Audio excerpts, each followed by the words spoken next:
అది కుంగిపోతుంది. కానీ చలికాలం నీళ్లు తక్కువైనప్పుడు సడన్గా ఇట్లా వంతెన మొత్తం కూడా బ్లాస్ట్ వంతెన మొత్తం కూలిపోతుంది.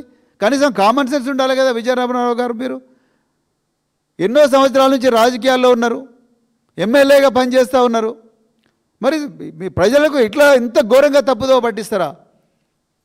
దీని అర్థం ఏంటంటే తెలంగాణ ప్రజలారా దయచేసి గమనించండి, కాంగ్రెసు ఇసుక దందాలకు పెద్ద ఎత్తున తెరలేపింది.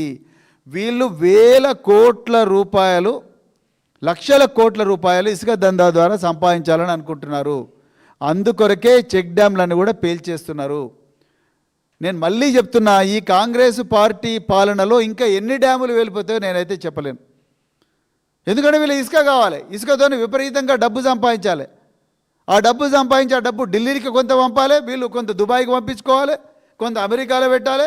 అమెరికాలో మనీ లాండరింగ్ చేసి అదంతా అక్కడ తీసుకుపోయిన తర్వాత అక్కడ నుంచి దుబాయ్ ద్వారా, మారిషస్ ద్వారా, సింగపూర్ ద్వారా మళ్ళీ కొత్త కొత్త షెల్ కంపెనీలు తీసుకొచ్చి ఇక్కడ ఇన్వెస్ట్ చేయాలి. మళ్ళీ దీనికి మాత్రం మేము దవోస్ పోయి 1,72,000 కోట్ల పెట్టుబడులు తీసుకొచ్చినాం అంటున్నారు.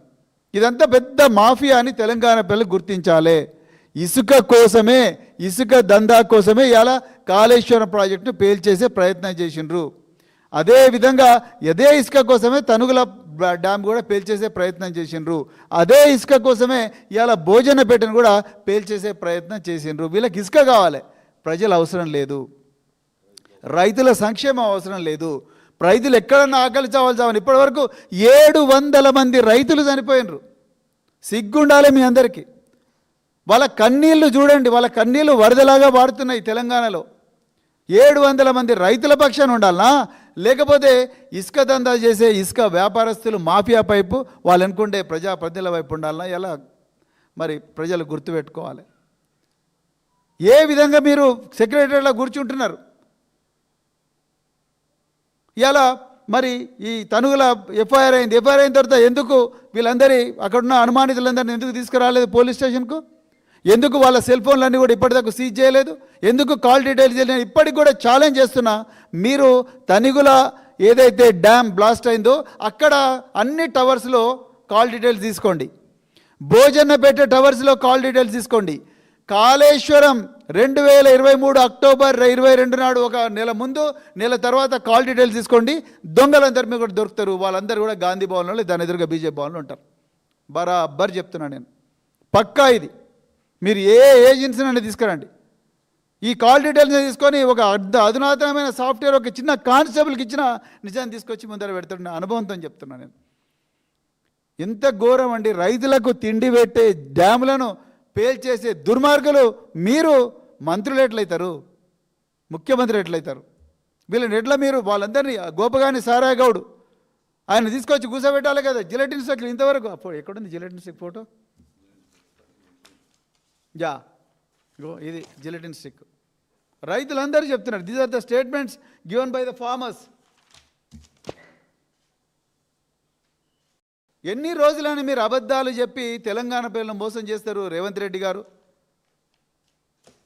ఎన్ని రోజులు? అంటే మేము జూబ్లీహిల్స్లో గెలిచినాం, జూబ్లీహిల్స్లో మాకు ప్రజలు ఓటేసిండ్రు కదా అంటారు. ఏంది మీ జూబ్లీహిల్స్ గెలిచింది? గెలుపా? తొండి, మోసం, దగ, ధోకా. ఇగో రైతులందరినీ చంపుకుంటూ 700 మంది రైతులను చంపి, 110 మంది విద్యార్థులను చంపి, విషాహారం పెట్టి, ఆటో డ్రైవర్లను చంపి, 150 మంది ఆటో డ్రైవర్లను చంపి, నిరుద్యోగులను చంపి, ఇంతమందిని చంపి మేము జూబ్లీహిల్స్లో గెలిచినామంటున్నారు. జువెనైల్ హోమ్లో విద్యార్థుల మీద అత్యాచారం చేస్తే వాళ్ళని కనికరించే నాదుడు లేడు.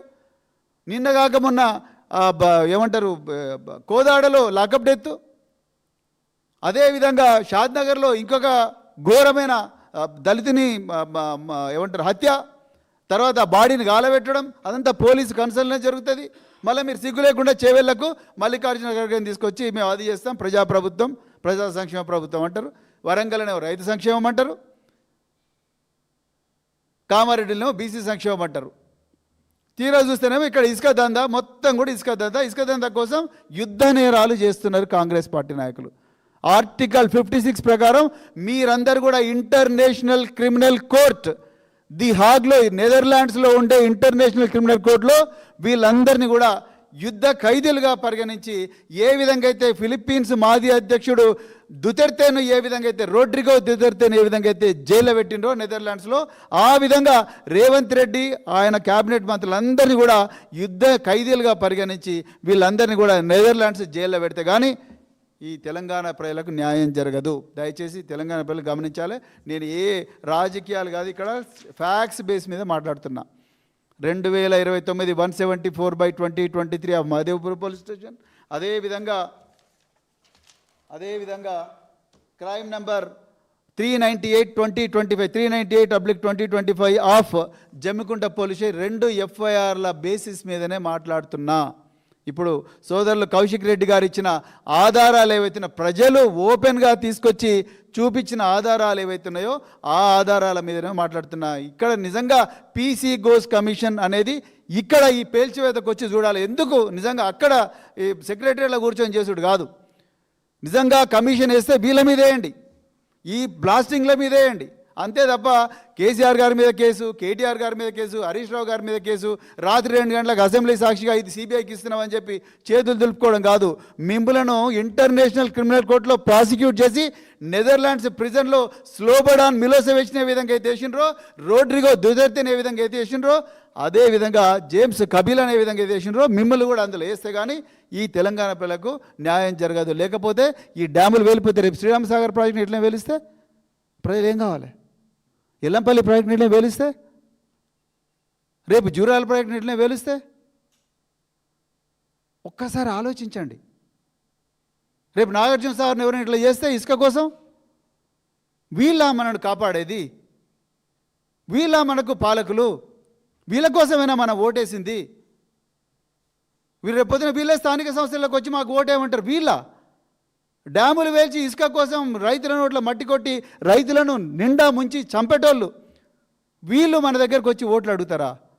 తెలంగాణ మీకు చేతులు జోడించి నేను కోరుకుంటున్నా, దయచేసి రాజకీయాలకు అతీతంగా ఆలోచించండి. కాంగ్రెస్ పార్టీలో కూడా 5-6 మంది మంచోళ్ళు ఉంటారు, అక్కడక్కడ బీజేపీలో కూడా మంచోళ్ళు ఉంటారు. దయచేసి మీరు ఆలోచించండి. ఇది తెలంగాణ ప్రయోజనాల సమస్య, తెలంగాణ ప్రజల సమస్య, తెలంగాణ రైతుల సమస్య, తెలంగాణ ప్రజల జీవన్మరణ సమస్య. కేసీఆర్ గారు 25 సంవత్సరాలు కొట్లాడి రక్షించండి ఈ తెలంగాణని ఈ దోపిడి నుంచి. ఇప్పుడు ఈ దొంగలు ఒక్క రోజులోనే డ్యాములు వేల్చేస్తున్నారండి. ఇంతకన్నా ఎక్కువ చెప్పడానికి ఏం లేదు. చాలా బాధ అవుతున్నది, గుండె పిండినట్టు అనిపిస్తున్నది. కానీ మరి నిజాలు తెలంగాణ పిల్లల ముందర పెట్టాల్సిన బాధ్యత బీఆర్ఎస్ పార్టీ మీద ఉన్నది. నిజంగా సోదరులు కౌశిక్ రెడ్డి గారిని, తర్వాత పెద్దలు హరీష్ రావు గారిని నిజంగా ధన్యవాదాలు చెప్తున్న వారికి, ఈ విషయాన్ని తెలంగాణ పిల్లల దృష్టికి తీసుకొచ్చినందుకు. దయచేసి తెలంగాణ పిల్లలందరూ కూడా ఈ కాంగ్రెస్ వాళ్ళు ఎక్కడ ఉన్న వాళ్ళని నిలదీయాలని చెప్పేసి కోరుకుంటూ మరొక్కసారి హృదయపూర్వకంగా చెప్తూ జై తెలంగాణ. ఒక పాయింట్ ఇంతకుముందు ప్రవీణ్ అన్న మాట్లాడినప్పుడు అన్నీ కూడా డీటెయిల్గా చెప్పిండే, నేను కూడా డీటెయిల్గా చెప్పిన. ఒక్క పాయింట్ మిస్ అయినా. మీ అందరు కూడా తెలంగాణ